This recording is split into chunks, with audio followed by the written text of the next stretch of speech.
First time chicken cutlet বানাতে চলেছি, তাই বোনলেস চিকেন নিয়ে নিয়েছি। চিকেনগুলোকে ভালো ছোটো ছোটো পিস করে নিয়েছি, তারপরে মিক্সারে মিক্সড করে নিয়েছি। একটু বেশি মিক্সড হয়ে গেছে, এটা লক্ষ্য রাখতে হবে যে একটু কম পরিমাণে মিক্স থাকে। তারপর লেবু, লঙ্কা, আদা রসুন নিয়ে নিয়েছি। আদা রসুন আর লেবু লঙ্কা ভালো করে চপ করে নিতে হবে ছোটো ছোটো করে। তারপরে পেস্টে স্বাদ মতো সামান্য পরিমাণ নুন, চিনি, গোলমরিচের গুঁড়ো, লঙ্কার গুঁড়ো, ভাজা মশলা, আর তারপরে গরম মশলা দিয়েছি। তারপর লেবুও দিয়েছি যাতে গন্ধটা না থাকে। তারপর সামান্য পরিমাণে কেচাপও দিয়েছি এখানে।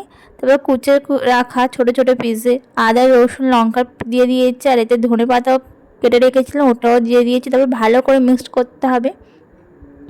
মিক্সড করার পরে চিকেনটাকে 1 ঘন্টা মতো রেস্টে রেখেছিলাম।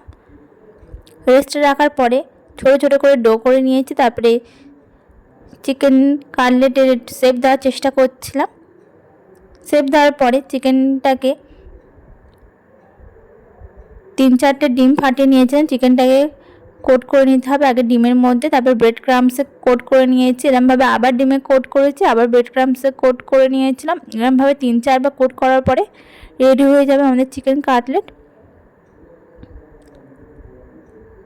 তারপরে গরম তেলে ভাজতে একদম সামান্য পরিমাণ, বেশি না গরম হয় তেলটা।